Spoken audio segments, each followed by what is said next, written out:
Quando deu a pandemia, tu disse que tu ganhou muito naquela época, né? Porque tu apostou na alta do dólar, né? Ou na baixa? Eu odeio a palavra aposta, porque parece que o mercado financeiro, uma coisa que eu aprendi, que não existe aposta no mercado financeiro. Existe você saber o porquê tomar aquela decisão. Mas não é meio que tu espera que o que tu analisou se concretize daqui tanto tempo? Então, mas a aposta é quando você não tem embasamento para tomar aquela decisão. Entendi. Entendeu? Entendi. Aposta, você fala, tomara que dê certo. Porque a aposta eu acho que vai acontecer isso. Eu de sorte, né? Vou na sorte. E, no caso é isso que e quando você toma isso que a gente está falando, você está embasado, você sabe por que pode acontecer aquilo e busca. Por exemplo, na pandemia, quando estava todo aquele temor, ainda não era uma pandemia e tal, a gente foi estudar o que aconteceu na época que saiu o SARS-CoV, na época que teve a gripe espanhola, como que os mercados reagiram àquilo, para a gente saber se o impacto poderia ser grande ou não. Ou seja, não foi uma aposta, foi um entendimento do que aconteceu no passado, qual impacto teve e qual impacto teria agora, que o mercado é muito maior, a alavancagem dos players é muito maior e o risco para quem poderia estar aí na ponta comprada seria muito maior. Então, por isso que a gente acabou tomando posições compradas em dólar, posições vendidas em índice. Isso significa que tu esperava que o dólar ia valorizar na pandemia? Isso. Mas a minha pergunta é, se tu ganhou nessa, alguém perdeu? Sim e não. Porque o pessoal pensa muito que mercado financeiro é soma zero, né? Puta, para eu ganhar, alguém tem que ter perdido. Sim. Não necessariamente. Porque, por exemplo, comprei dólar a 5 porque eu achei que ele ia para 5,50, certo?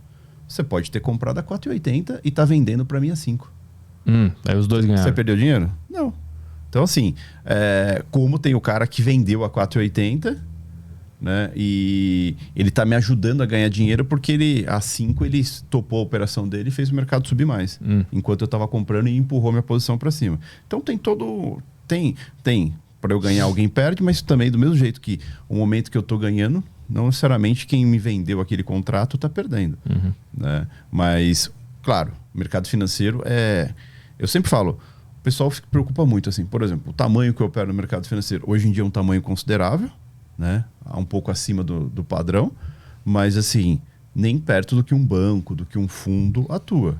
Ou seja, de certa forma eu pego o resto desses caras. Esses caras estão lá buscando milhões todo dia. E eu não estou buscando milhões todo dia porque minha capacidade e o meu tamanho de risco não é do tamanho dele. Os caras têm bilhões, eu não tenho. Tem que nadar junto com as baleias, né? Exatamente. Então, ou seja, apesar de entender tudo o que acontece, eu nunca tomo uma decisão sozinho. E o que eu quero dizer com isso? Eu sempre espero os grandes mostrarem que estão fazendo aquilo para que eu possa seguir junto a eles. Um dos motivos de eu gostar tanto da análise de fluxo, né? Que é o tape read. Você consegue ver em tempo real os caras tomando decisão. Né? A parceria, todos tomando aquela decisão, baseado numa notícia que saiu, um indicador, numa fala, alguma coisa.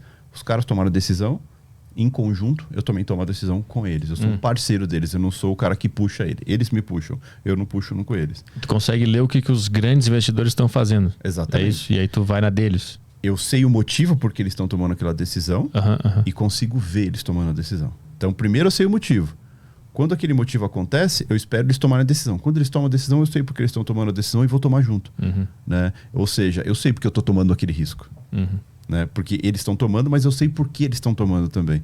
Isso te dá muito mais segurança. Não é que você vai só na onda dos caras. Não, nem tem um negócio, Pedro, que eu vejo muito no mercado que é a questão da vida mesmo. As pessoas têm muita resistência em admitir que perderam, em admitir que erraram.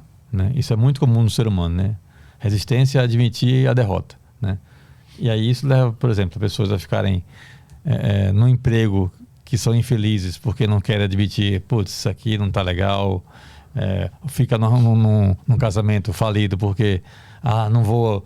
Tem muito isso, né? A dor do fim de um casamento, né? Nossa, você admitir que tudo aquele tempo foi em vão, enfim. As pessoas têm muito essa mentalidade. E do mercado financeiro tem muito isso, né? O cara tá perdendo. Eu também sou investidor e já errei muito por isso. Você compra uma ação, ela vai caindo. Aí o que você faz? Você compra mais para melhorar o preço médio. Ela continua caindo. Aí você compra mais. Mas não se pergunta por que ela está caindo. Sim, pois é. E aí chega num ponto em que você está tão preso àquele negócio que não tem mais o que fazer. É esperar ver se um dia volta, melhora um pouquinho. Mas acho que o erro é o cara comprar, aí cai, aí ele vende. Aí ele ficou com medo. Sim, então, mas aí entra coisas... o que o Jeff fala. Se o cara sabe por que caiu... exato. Aí, por exemplo, a gente está falando aqui de Magalu. Magalu caiu bastante. A Magalu, acho que há uns 2, 3 meses, bateu R$2 e pouco. E um monte de analistas, eu li isso, não compra porque não vai dar... Bicho, está R$5 e tanto hoje. Ou seja, mais do que o dobro do que estava 3, 4 meses. Sim. E um monte de especialistas disseram que era para não comprar.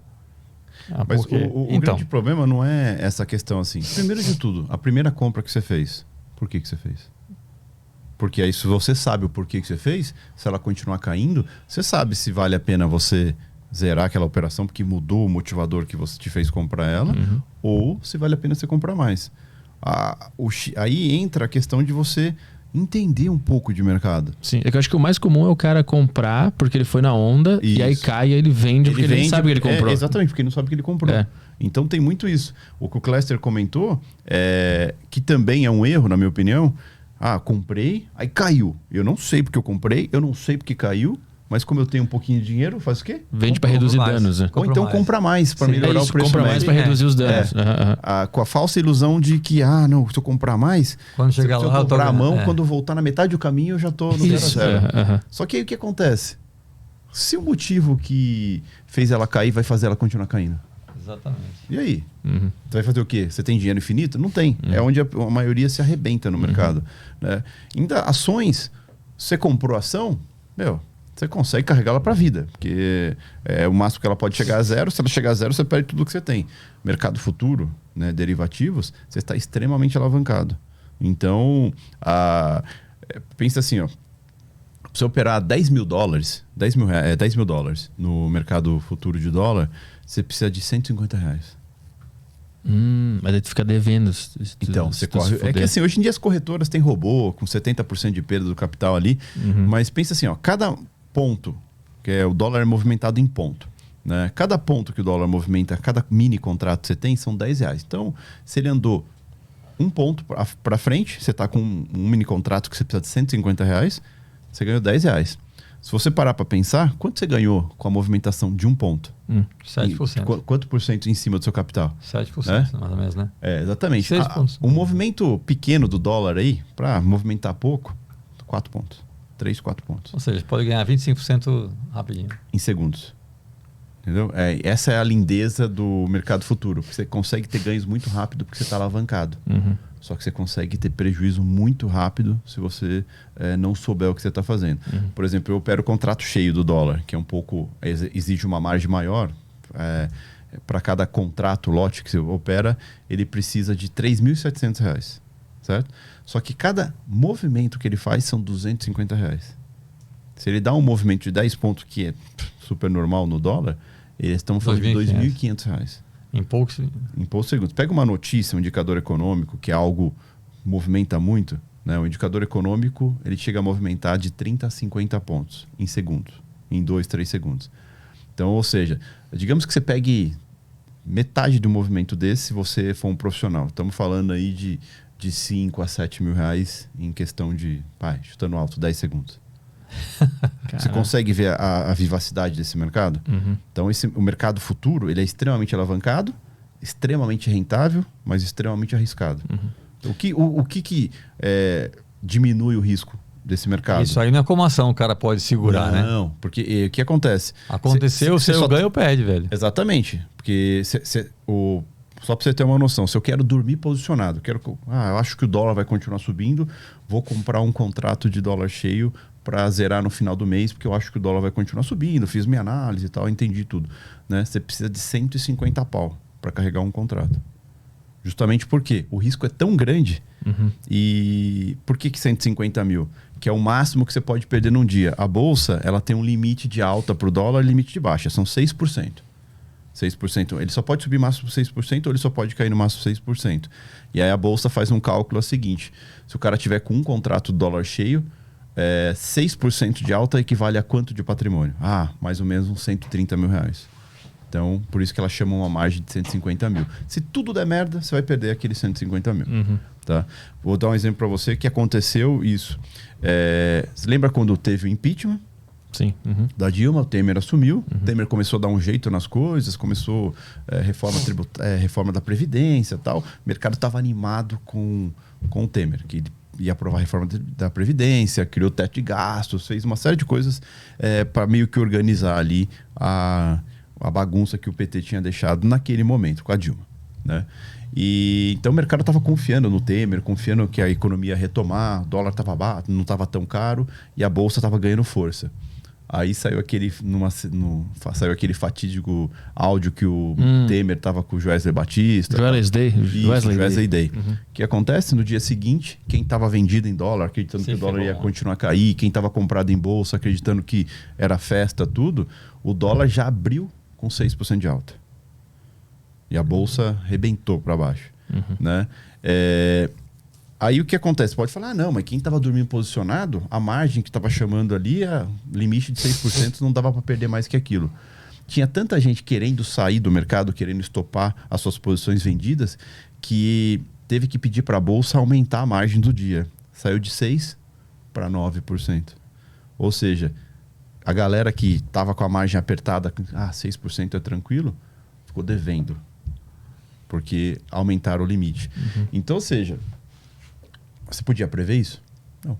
E você fica devendo para quem? Para corretora? Para corretora. Para corretora. Porque a corretora, o que acontece?